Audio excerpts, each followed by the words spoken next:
Hello, welcome back here to our SRL360 here this evening. We're on our Monday afternoon, 7 p.m. Australian Eastern Standard Time. I'm your host this evening, Eddie Oliver, joined by the gang reworked, reorganised, Lachlan Martin, Liam, Rodgers and Tyrone Clay. How we going, boys? I'm your host this evening, Eddie Oliver, joined by the gang Yeah, pretty good. Just coming back from a Hamilton small win, so I'm in a pretty good mood to be with you guys. And it's absolutely huge news in the SRL world, so lots to talk about, eh? It definitely is. Yeah. And Clay along Yeah, here. g'day, boys. How's it? Sorry, it's been a while. Took you long enough. Took you long enough. It's been a while. Yeah, no, it's been a It's while, been a while and you've been a busy man, haven't you, Lockie? Oh, just a little bit busy in the off season. Oh, I guess not the off season really, like just past few weeks. Mid-season, past few weeks, definitely. Yeah. Well, talk about being busy with Lachlan Martin. The announcement of the 4 new teams in the SRL, the Roosters, the Sharks, the Bulldogs, and the Titans. 4 teams that I think I actually predicted at one point. And also the captains have been surprising. Liam, I'll get you to start at the bottom there with Mark Lee and sort of talk about what you believe Mark's going to, bring to the Titans next season. Oh, he's just, first and foremost, he's an absolutely brilliant mind to just chat about the games with and how players work. The thing that actually sold me on joining the Titans to be his VC was when he sent me a spreadsheet that he had, which is probably like the nerdiest thing ever. But you can we were filtering by everything, and it was amazing because you could finally see like the big picture in SRL and understand what makes some of the best players work. And it was something that I'd worked on a bit at the Warriors, but it wasn't something that anyone else really was like mega into in the leadership team. So just having that different approach working with Mark, it's fantastic. And he brings forward a very stats-driven approach. He's mega friendly. We've got some just incredibly friendly people in the leadership team as well, and also people who've been around SRL for a while.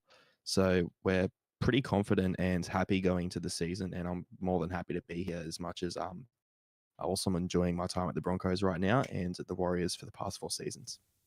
Definitely. Mark, he's a very good bloke, and he's always at the forefront and always wanting to be a step ahead of his other fellow captains in competition. But also, it's starting off a brand new club as well, and this isn't going to be a task that's actually going to probably shy away from Mark because he had to rebuild the Knights this year, and he's brought in about a whole rookie back line.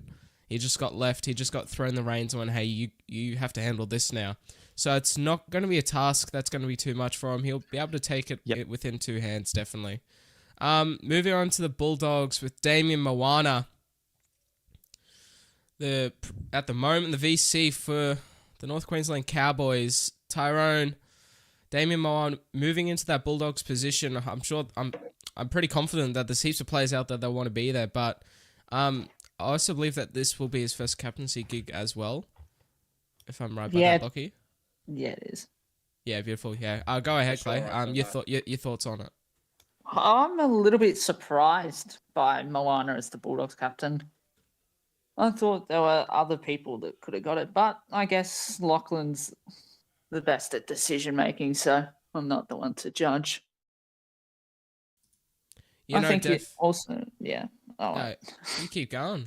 I mean, I also think being under Chris Lord's wing at the Cowboys, he's been brought up. I reckon he'll be a good leader at the Bulldogs. Being under Chris Lord for so long, learning off of him, and I think it's the right time and the right decision for him.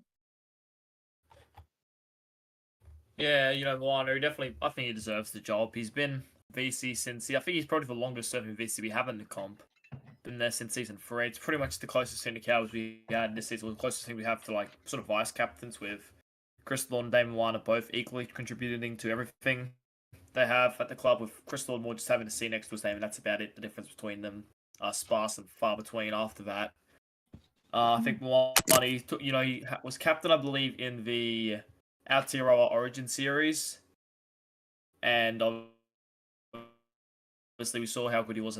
I think he was the winning captain. Correct me if I'm wrong there, but we felt at the SRO that he had done his time as vice captain and deserved to take that next step to be the captain felt like it was the best opportunity to give it to him at new franchise. Something that I also want to add on Moana is that something that like people probably haven't shown much of a light on is that he's actually a fantastic role model for a lot of newer guys in the SRL as well. And he's always happy to give them a tap on the shoulder and say, "Hey, mate, this isn't working," or check in with guys and see how it's going. And I think that that's the perfect guy to have at a team like the Bulldogs, where there's probably going to be I've seen a few younger fans around the SRL that are Bulldog fans. So if they do end up there, I think the Moana is going to be absolutely perfect to help them out because, the one thing that we do want to see is people in our community and just being able to enjoy it and kind of grow as users and contribute as well. And I think Moana is a perfect example of that because, back when we had XP, he was always towards the top for his activity as well. He contributes heaps. 100% there. And moving on to the Sharks, it's going to be a man that came back through the SRL with the Bathurst Blue Tongues, and then this season he's the little number 9 for the Melbourne Storm. And the next season he's going to be heading up the coast to the Shire there at Cronulla. It'll be Sonny Tyre, and joining him will be NBT Nina Braun Thompson, the Hammerhead Shark, as he's going to be called, as he's going to be told next season. The Hammerhead Shark will be on the wing now of Sonny Tyre, and, well, this isn't any surprise to see Sonny in a leadership position. He's a good bloke. Lockie, you know how much he's offered towards the community, making, I believe isn't he making the graphics for the episodes from each game? Yeah, he makes the thumbnails. He's very active in the community. He's just absolutely insane. And I felt that, we felt SRL that he deserved that. He had to go at captaincy, and we felt that let's give it to him in a new franchise. The Sharks, they're a pretty big club, very old club in the NRL, and we felt like in the SRL, we would like someone that, has connections to get them to players, definitely don't have, I want to say they have the draw factor that, other clubs such as the Roosters or the Bulldogs just have. But I think that getting Ty there would, the connections he has would allow a lot of more players be willing to go to that club, having a familiar face that's the face of it, pretty much.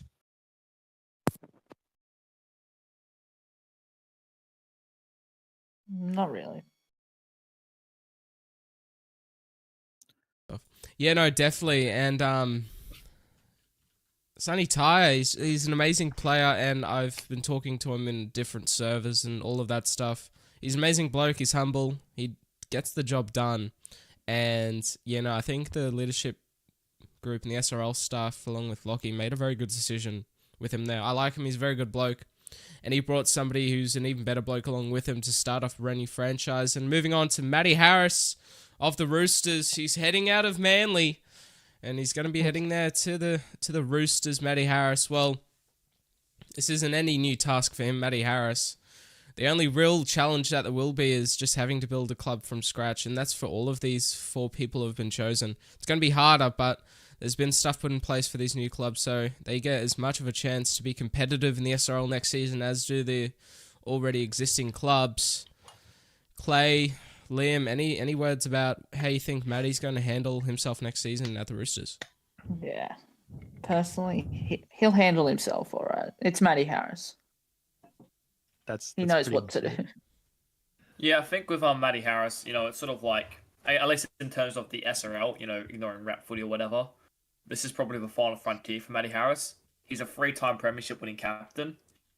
If he can do something that I'll remind our viewers no one has done before, taking a new franchise to a grand final, that would cement his fate as probably the greatest captain of all time in the SRL, at least so far. He's won 3 grand finals. I'm not sure. I think one of them he wasn't the captain, but either way, he still won at least 2 as a captain. He's won 3 grand finals. We yet to see a club that wasn't in the original 8 win a grand final. So if he can, bring the Roosters there over the next couple of seasons, doesn't have to be necessarily this season, just at some point, if he can lead them to a grand final, I think that'll cement his fate as the greatest captain of all time.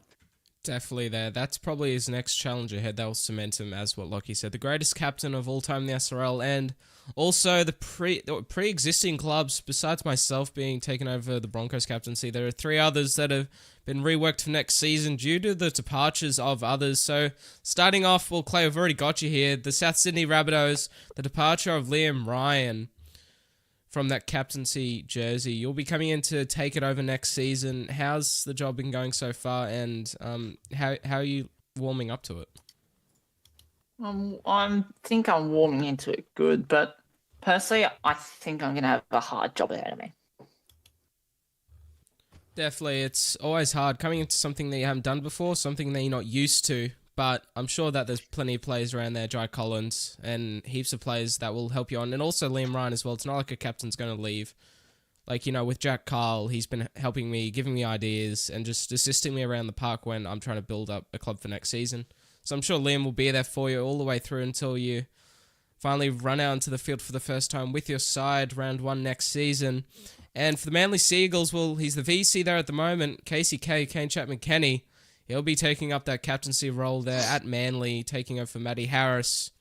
Well, it's already a superstar side, and I'm pretty sure here, Liam, with KCK there, they're just going to attract more players. Yeah, obviously that's going to be huge for Manly with KCK. I think that platinum rule and what it's happened for the Cat is it's going to create absolute chaos across the SRL, but it's good chaos.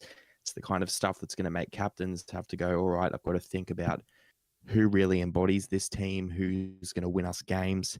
And it's also a great opportunity for those guys towards the bottom of the table to start looking at getting that kind of premier player who can put them on their back. So it's absolutely KCK, outstanding player, and I think he's going to be an outstanding captain. He definitely will be. And for the final captaincy change at the moment, there's nothing else been released from Lockie. Hopefully he's going to calm down on the League Alerts channel, but Dom Ponkston will take over for Mark Lee when he hands over his captaincy at the end of this season. And just honestly, and I also believe Dustin Richards will be joining him as the VC as well over there at the Newcastle Knights. Well, Dom, he was a rookie I think he was the first rookie player to ever come into a sort of leadership role. And VC this season, and next season he's going to be the captain of the Knights. Well, I think his actions speak more than his words here, Lockie. If he keeps playing the form that he is now, that's just going to do world of good coming into season 7.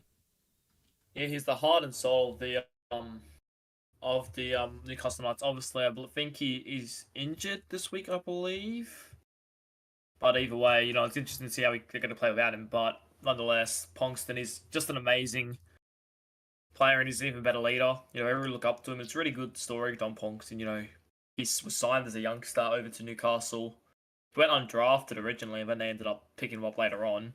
And then, we saw that, he just worked up the rank into a vice captain role this season, and next season he's taken on the big task of being the captain. I'm really looking forward to seeing how that goes down there because, they may not do the best always in the table in terms of results in the SRL, but they love their SRL down at Newcastle. Absolutely love it. They're a very community-based team, the Newcastle Knights. They've always got something good to say, and they always have something good to bring to the SRL community.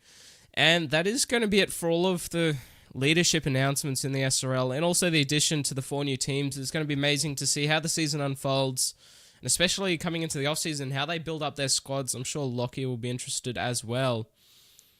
But moving on, we're going to be talking about a couple of player transfers that have occurred in the past 2 weeks since we last were live. Starting off on July 20th, the Storm Boys handing over Daniel Punch to go back home to the Manly Seagulls and bringing in Hayden Mellett. Was this any surprise to any of you guys? I think the trade it makes sense in hindsight. Mellett, I believe he's from Melbourne. Punch, he's really good friends with the likes of Matty Harris and KCK. Going back there after he's had a season and a half away, not too surprising. I think the trade still is a little bit different. They're different sort of plays. Mellett's just a defensive workhorse. Well, Dan Punch is one of those guys who just go up and down the middle in the forwards. I already felt like Melbourne had too many edge forwards. And I feel like getting rid of Dan Punch for Hayden Mellett didn't make sense in that part, though. Because I felt like they already had enough edge forwards. I think that's 4 they now have. Definitely. And that's just going to make it even harder for Kay substitution-wise, because he's going to have to give them minutes so everybody's equalised. But I'm sure that they'll make it work. And then July I'd like to 25th. clarify. Yeah, go ahead. Sorry to cut you off there, Eddie. I'd like to clarify the Punch Brothers are going to be separated for the first time this weekend. Oh, wow. First game they played without each other, I believe. Or without, That's- first game Ben Punch has played without Daniel Punch, I should clarify. Definitely.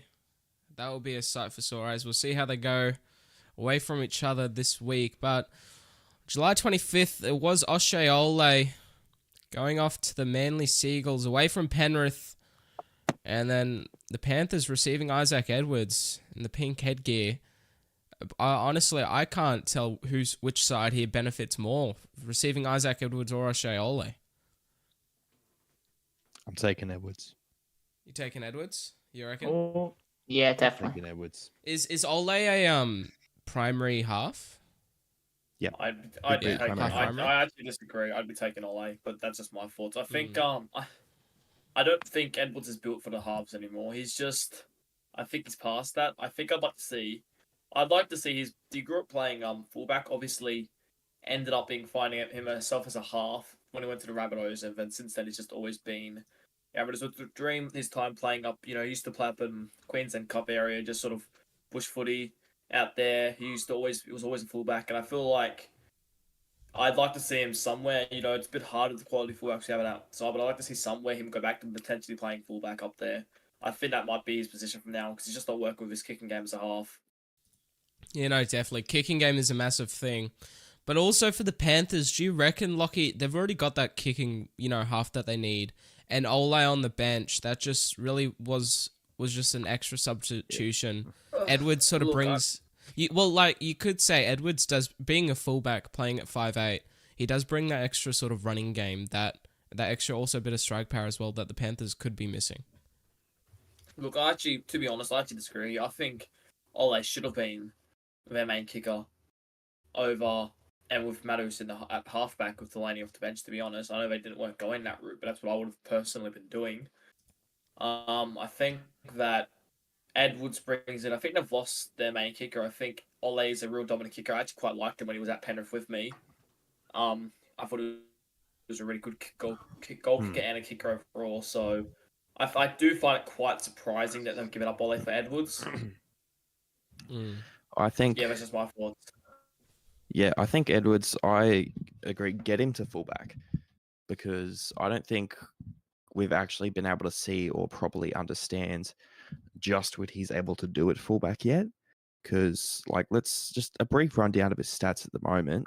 91 agility, 76 acceleration, max speed. Sidestep's pretty low in the 50s, but he's got a break tackle of 80.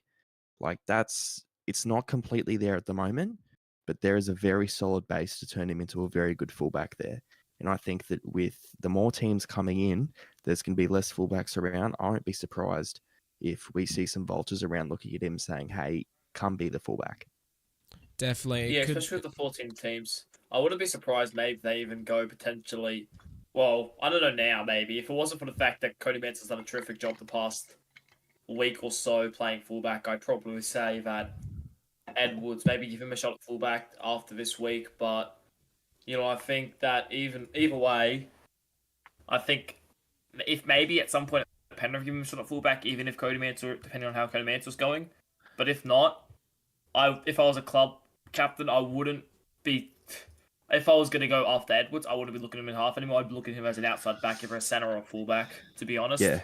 I think that's down now with positions. Definitely.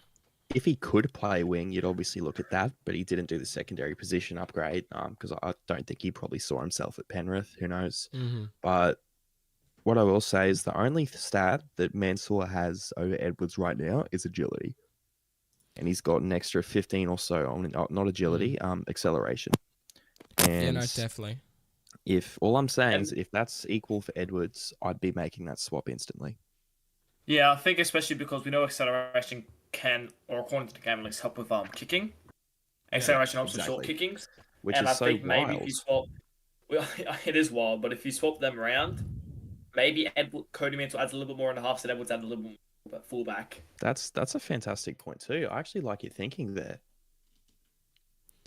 The Mansour halves. I like that. Edwards, sort of after reading out those stats, Liam, it just sort of sounds like that he's just been that sort of player that just comes in to fill a position that's needed to be filled. And he sort of hasn't been given that shot. This is what we want you here for. We want you to upgrade this. We want you to be this player. We don't want you. Oh yeah, come here and fill this position for us. And you know, and he's always by looking at that, it just seems like he's always been all over the place, just filling in positions because he's just trying to find a place in the SRL, trying to find a home in a sort of way. And no, definitely with these new clubs coming in, that just opens up. That's 4 new fullback positions that need to be covered. Yeah, I have been for a few. I'm a little worried about the future of Isaac Edwards if he's doesn't find his role soon, because he's been like, since he's left the Rabbitohs, he was at Penrith, then he went to Newcastle, then he went to Manly, now he's at Penrith again. He seems to can't find anywhere that's like really solid, that's wanted to keep him for long term since the Rabbitohs, which was out for his first 3 seasons, I think. Yeah. I'd be interested to see what his form would turn into if he were to go home to Queensland. I don't think he's been to a Queensland team yet, which we know that he's from Queensland, being a Queensland there instead of Origin. So maybe he just needs to go home a little bit. Maybe he's a little bit homesick or something along those lines. Definitely. Maybe it's just a quick fix of homesickness there for Isaac Edwards to hopefully unlock the genius and the running game that we all know he has. And, well, the most recent one, July 27th. Liam, this is you, good old brother. Coming across the ditch over to the Brisbane Broncos into Queensland. Cooper Gronk replacing you over there at the Auckland Warriors. How's the journey been and how's the camp been like at good old Brizzy at Red Hill? Weather's a bit different. So that much to start with. It's just, this has been good in the sheds, getting to know everyone. Obviously, Jake Scott is a good mate of mine, so it's good to come and play with him. I know that Jilly had wanted me for a bit as well. Justin Monkey is always great to chat with in SRL sheds, and I thought because I'm going to the Titans, and I think that became a bit of a distraction for the Warriors with how much that I was constantly talking about that. So I said at one point, I was like, all right, let's just get me out of here so I can focus on my stuff with the Titans and actually get the Warriors something in return as opposed to letting me walk for nothing. And they got Cooper Gronk, who I believe is from New Zealand, so that's a pretty fitting signing for them. So that works out pretty well, considering for me, I was born and raised in Townsville and moved to Brisbane a few years ago. I am probably not the most New Zealand Warrior man alive. So yeah, it's just good to play for a Queensland team, especially having played Origin as well, get to see some new people, understand how another team works. Another team that's had some success as well over the past year with the rebuild that they had to do with their change of captains, and just learn a bit while I'm preparing for my time on the Gold Coast. Definitely. And Cooper Gronk, playing with him myself last season, he's a very versatile player, and he's been used as that at the Broncos. So what I'm going to be interesting to see is how well he goes when he's sort of found a cemented spot, because I'm pretty sure you've got a wealth of depth of, second rows. You've got Ugor Makazi, David Barner at the Warriors. Yep. And coming in for that back line, they put him in the centres to start this week. I'm pretty sure from weeks onward, you have to put him on the wing. Marcus Square moving to the centres, because he's such a good body, such a big body to have coming out of yardage. And he's just a waste in the centres, in my opinion. But he's a really good pickup for them. They just needed that extra outside back to just absolutely destroy opposition teams. And I'm pretty sure Cooper Gronk is one of those people that can do that. Yeah, he's definitely going to help them out a bit. Especially because if you look at their team at the moment, they kind of do just lack that spark in their outside backs at times, I think. I thought Chance Bunce played pretty well last game, especially because one of the big focuses with me specifically as well, with a lot of the research that I did when it come down to spreadsheets and sims, was what do we actually do to get Chance Bunce back to his best? So seeing him have a good game in my last Warriors performance, I was pretty happy with. Hopefully he can pick that up, and hopefully that also leads into more opportunities for those other outside backs. Definitely. And talking about improvements, we're going to move on to talking about the Warriors next season. At the moment, I believe they are down at the bottom of the ladder with 0 wins out of 4 losses. And this is sort of like the turning point for them right now. You guys have to agree. Like, you need to get a win. You need to start somewhere. And it's better late than never. It's going to be round 5. They'll be up against the Panthers. It's a big win coming. And Liam, I'm sure you're going to be rooting for them on the sideline.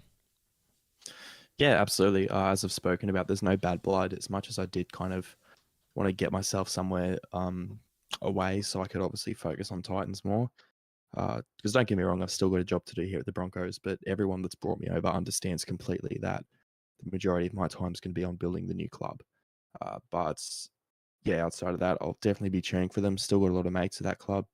You know, I want to see Marcus playing well. I want to see Snicko playing well. Obviously, Jai Bunce, Paddy Corcoran, he's an absolutely great bloke too. So you just want to see all those guys, at least I want to see them win and try and rebuild some confidence, because it's not easy for those guys. You know, like, you have to remember, and especially Snicko, who I've like obviously had a heap of conversations with, for someone who is so active in SRL chat and will do literally anything for his team. You know, it's got to be tough seeing your team kind of go like that. And so obviously there's not too many Warriors fans that are mega active in chat that constantly defend them. So, you know, it's kind of just him against the world now that I've left. So You know, definitely. hopefully they can get a good game going, because I know that they've all had a lot of loyalty, they've all put in a lot of effort, and there's been a lot of struggle, and they definitely deserve to get some results soon. You know, definitely. Clay, your sort of thoughts on results, having to, you know, bring them in. The Warriors, they're sort of on the back foot, you know, they're for and against, negative 52, 0 wins. It's going to be a massive effort for them, isn't it? Oh, definitely. It's hard when you're 0-4. You can't find the confidence, but they do have Penrith this week, and it's a must-win for them. You know, definitely the clash of the wooden spoon, I would call it. And, you know, it's a must-win. Honestly, it's a must-win for both sides, to be honest. It's the clash of the bottom table. Whichever side wins that game gets sent off the bottom. And it's going to be a close game, in my opinion. It could be all over the place, honestly. But I have a feeling it's going to be a crazy game. But moving on here on the podcast this evening on SRL360. Before we start this, I don't want this to be taking offense to anybody. This isn't targeted. Yes, it is going to be spoken about somebody, but this is more for Lockie's sake, to get his voice out there about this situation, because it's had many different voices over the past couple of days. I'm going to be talking about the sort of regurgitation of the SRL Tough Talks Tuesday podcast. And I really want Lockie to just give his thoughts on this, because it's been all over the place. Stuff has happened, and I want sort of this podcast to be where it's settled. And I think that's the right way to say it, Lockie. Like, this is where it ends, all of the talk about it and all that type of stuff. Yeah, look, this is I think this is probably a good place to end it. You know, obviously, I do think Felix and Griff. I'm not sure if I should make it. I'm not sure. It's probably not hard to find the two guys that run it. They honestly, it's not. They do actually a pretty decent job. There's just a few things that I think we should probably clear up about it. Obviously, after I messaged them early today about it, they chose to, you know, withdraw, which is up to them, you know. But at the end of the day, you know, I just feel like a couple things that they were posting, they probably weren't really a good image for the SRL. I feel like nowadays we do have to keep an image of the SRL. You have like a reputation. You have a reputation. Yeah, there's over 500 people in the server. You have a reputation to uphold as the commissioner, but also for your staff and also for the people that interact within the community as well, because it's not affecting just you as a staff, and people probably think that, but, you know, me, Liam, the commentators, the other podcasts that are also a part of the SRL community, we all are using, you know, your brand, your image, the SRL logos and all that stuff. Yep. And if that's seen with the stuff that they were doing, in my opinion, that just gives a really negative sort of image of what us as contributors to the SRL community are trying to project to the wider audience. Yeah, you know, that's pretty much the main point. You know, it's at the moment, it's sort of just it's at a stage where sort of, you know, we have to keep an image at the end of the day. We have to just keep it where we are.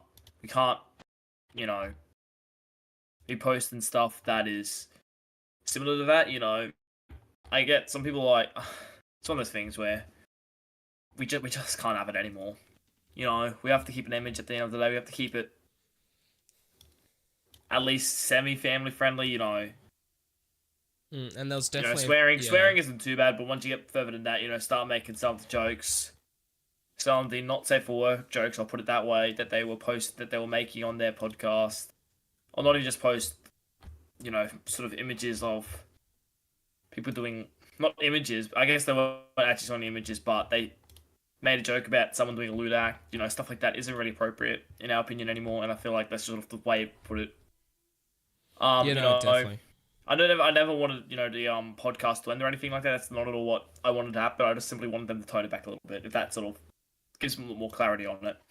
Yeah, no, definitely. I sort of had a little watch through this stuff myself before deciding if this should be added onto it. But no, it definitely wasn't to heart. They weren't setting out to, you know, make the SRL like it is. And when it started, that was probably fine for the SRL. And I think we sort of agreed with that, Lockie, before we started. Like, you know, it was fine for when the SRL was at. But between when that started and how it's at now, the SRL is it's grown so much. As we already said, there's over 500 people in it now. And especially we have a much wider, younger audience joining as well, Lockie. Yeah, your audience SRL's changed a lot over it. You know, we definitely have a lot more. I mean, we're running 4 more teams for a reason, you know. People may complain that the Mines no longer gonna be here, but I mean, there's 4 more SRL teams. You know, there's going to be more people on the big screens each week. More people being able to play for their favorite NRL club, and yeah, I just personally feel that, yeah, we sort of with the SRL is growing a lot bigger than it has been in the past, and it's getting to that stage where we can't have stuff like that posted. I feel like it destroys our reputation and tarnishes it, I feel.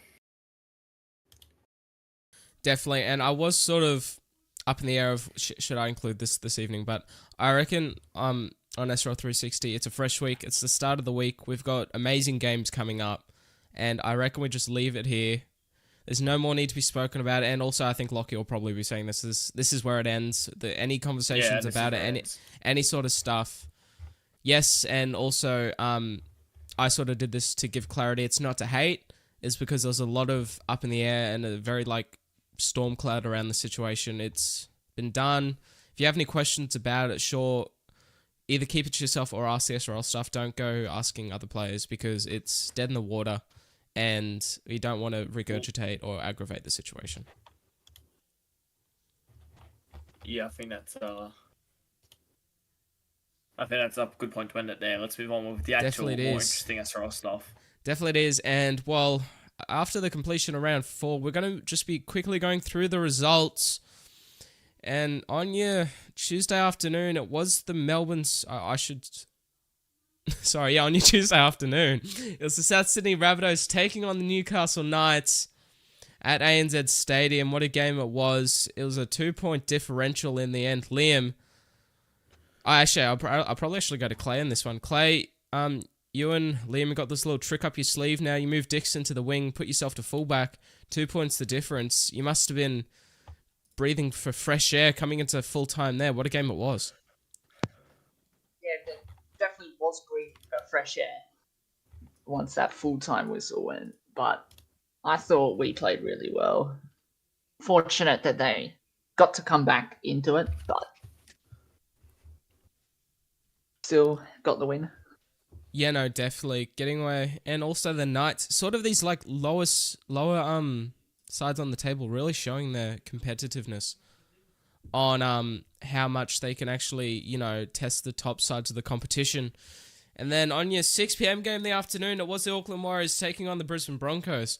The scoreline might have ran away from the Warriors and also yourself there, Liam, but I have to admit, the only tries that were scored against you, and I think Lockie knows that I touched on this as well, there are only long-range efforts. Your goal line defense, and I think I mentioned this in commentary, was impeccable. It was unbreakable at times.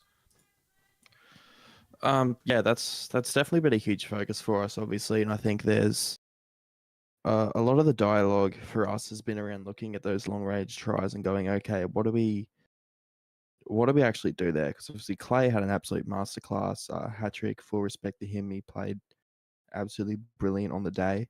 But from a Warriors perspective, we were just going, okay, how do we actually like stop this? How are we looking at what we're doing and defend better? Because it was just we weren't quite getting it done. Those full field tries, they're not really something that you see getting scored against other teams as consistently as us. And that's not saying that like there's anything untoward, but it's more specifically just saying, all right, what do we actually do to catch up to these guys and stop it?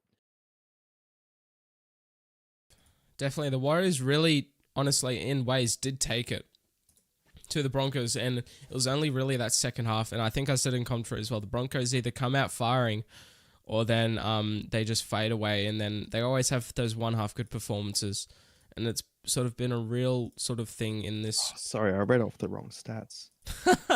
That is perfectly fine. That's sort of been the thing from the competition right now. Lockie, you got something to say?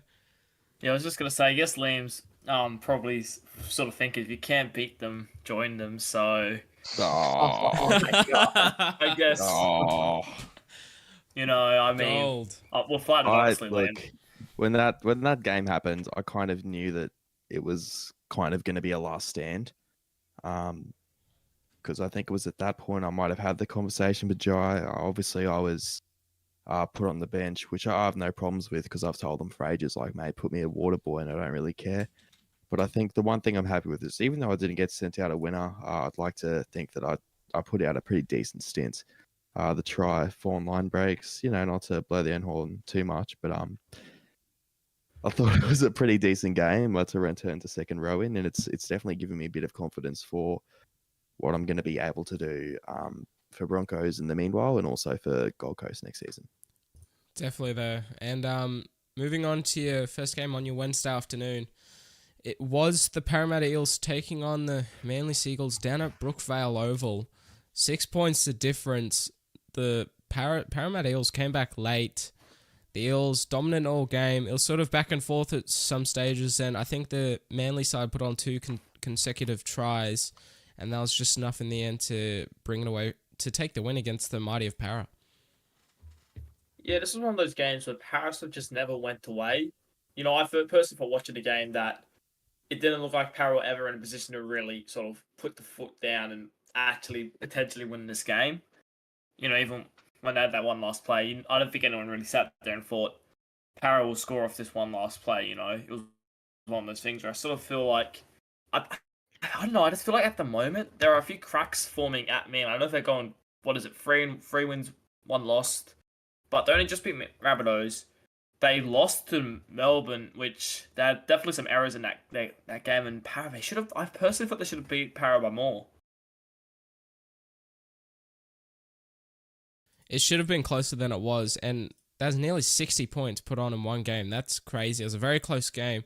But also, I reckon for Manly, I'm not saying this because I'm biased Para because I'm playing for the side, but you're the defending premiers and you're allowing the team that I believe last season did get the win to do that to you.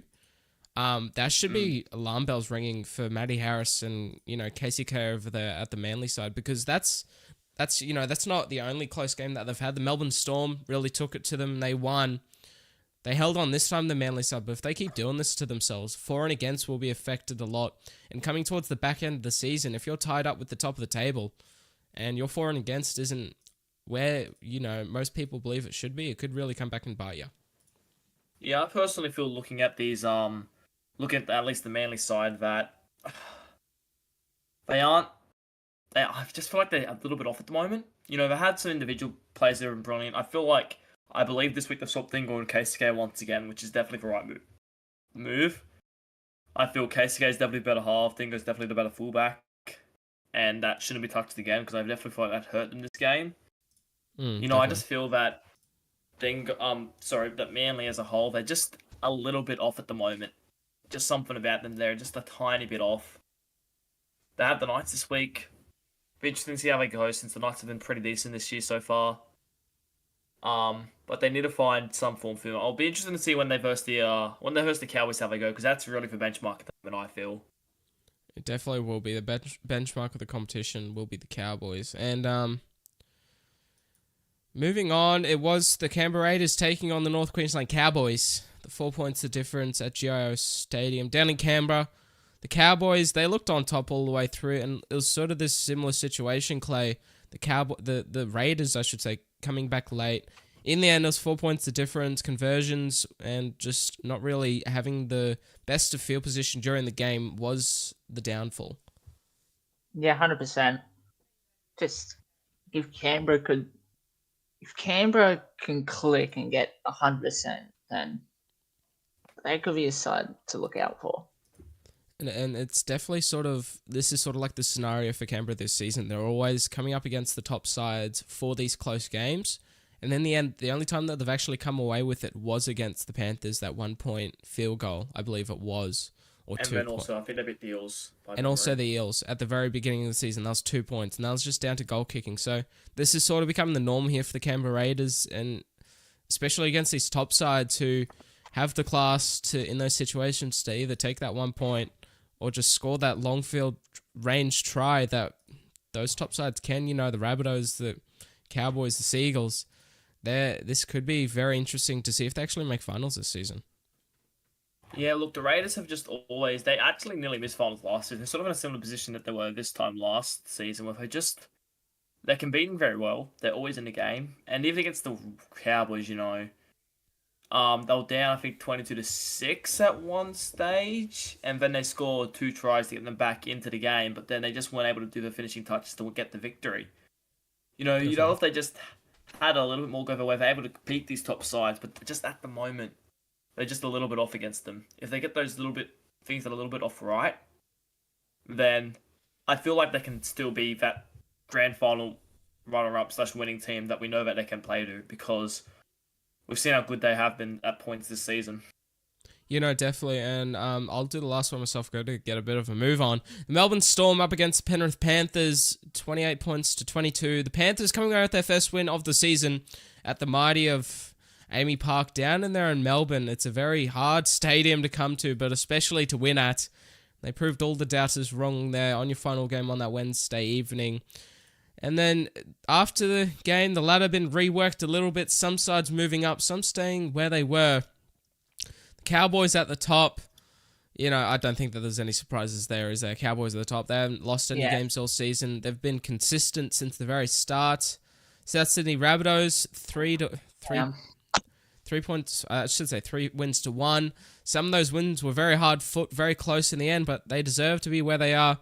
Manly Seagulls, well, top 3 there. That's no surprise to me. Manly side, I honestly would see them at second, but just due to for and against, that's not going to be the circumstances. And yeah, that's what I was sort of talking about earlier. But this is probably the surprise of the season. We're sort of coming up to the halfway mark. The Newcastle Knights in 4th position. Anybody got any words on that?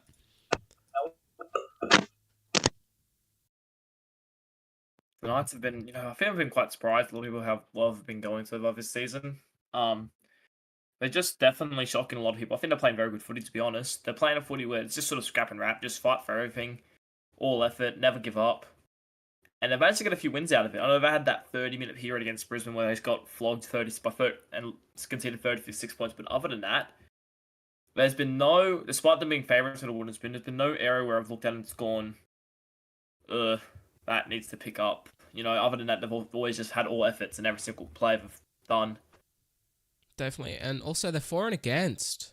It's 20 points. That's literally more than the 2 sides above them. If they get one more win and one of those 2 sides above them have an upset, they're within to the top 3.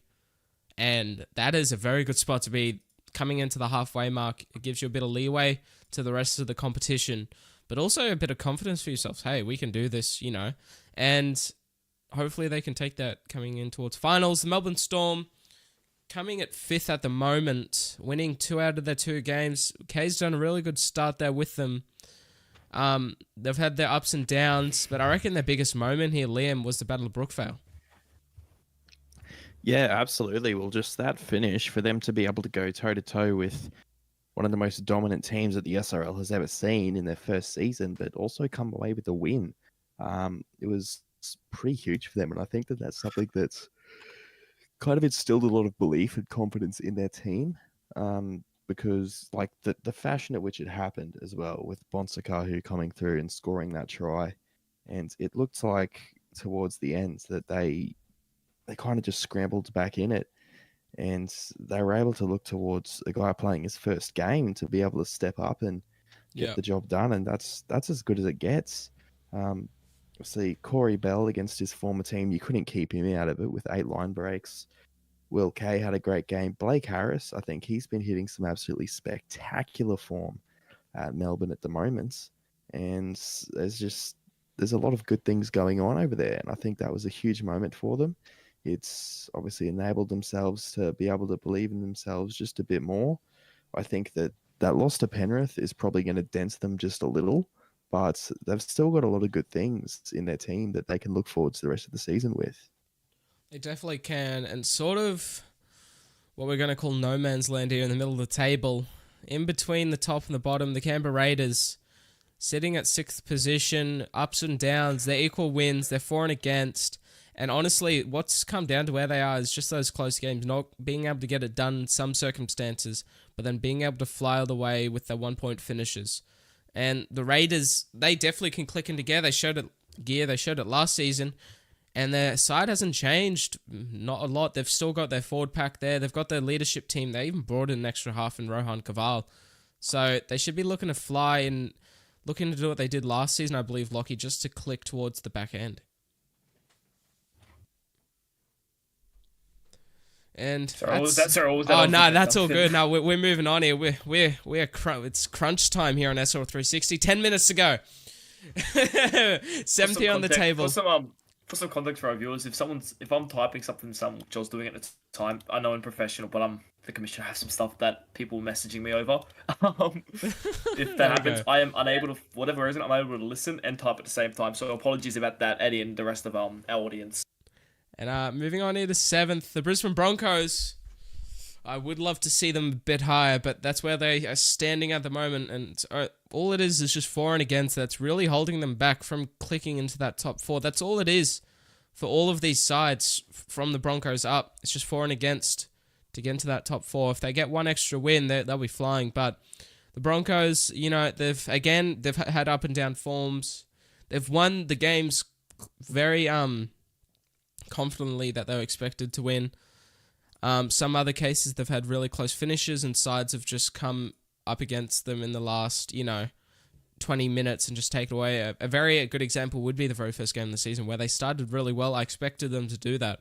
But the Storm, the outsiders coming back into the competition, they just set the standard and tone of how they want to play their season.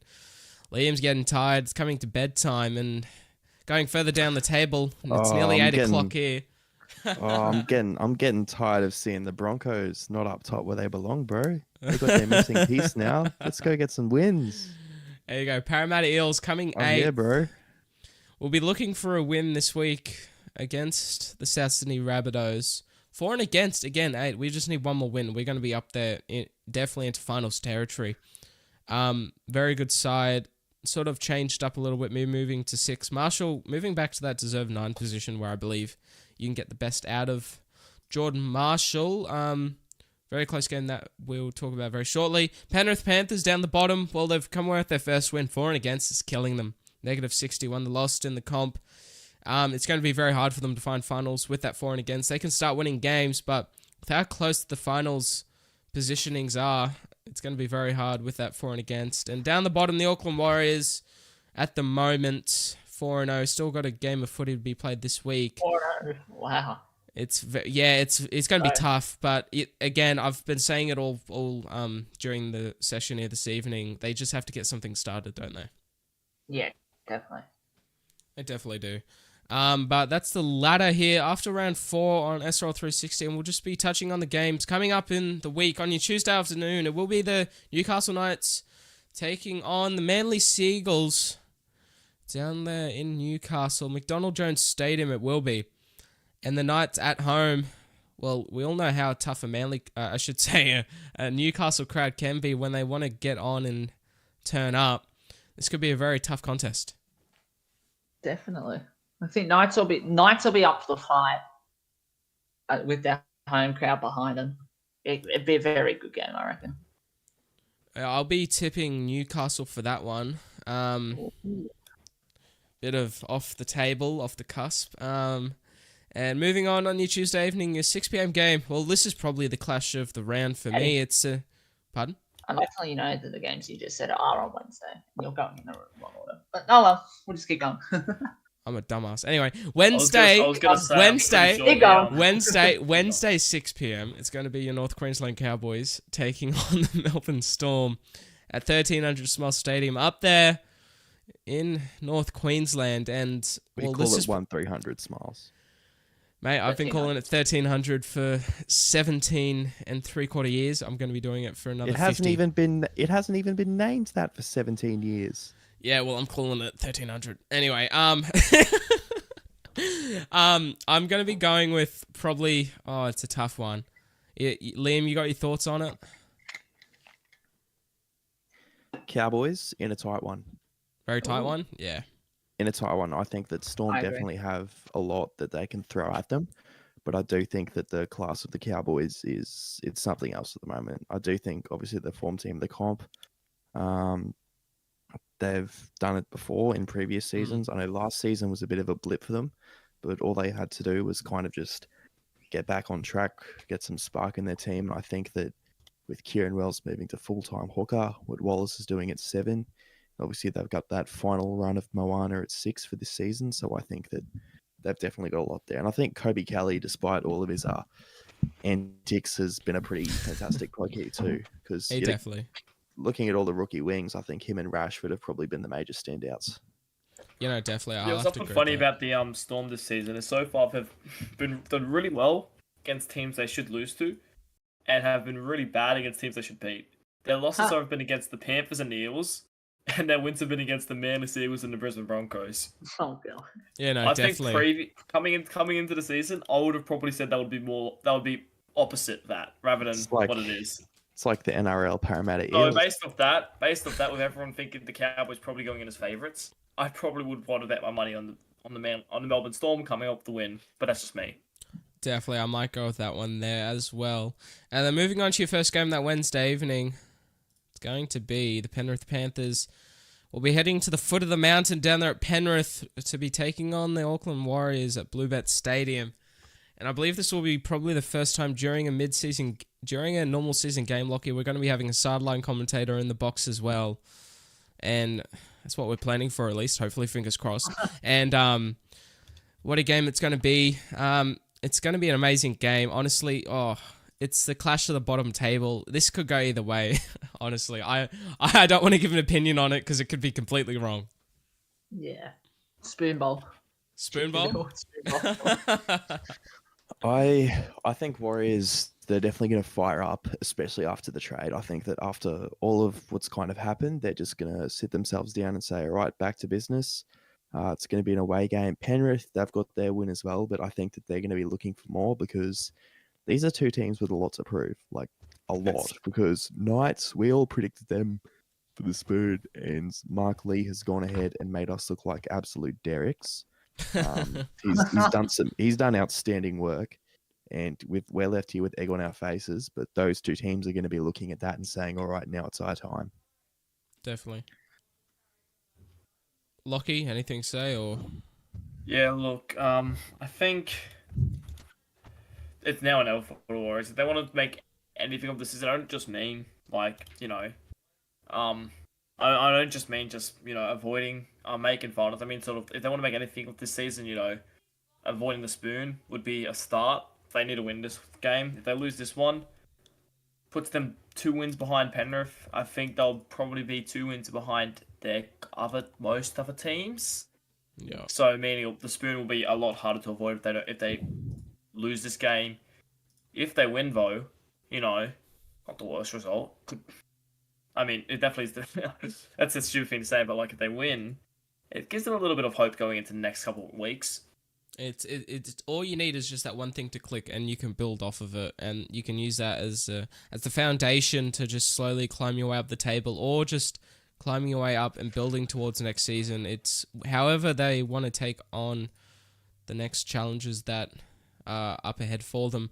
And on your Tuesday evening for your 6 p.m. game, it will be the Canberra Raiders at Geo Stadium taking on the Brisbane Broncos, coming down from Queensland.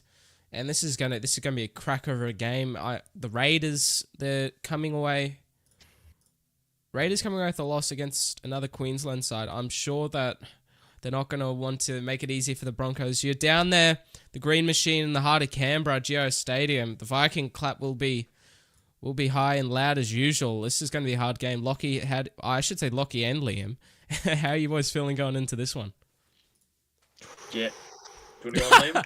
Since it's your debut. Actually, yeah, Liam's debut as well. Here you go.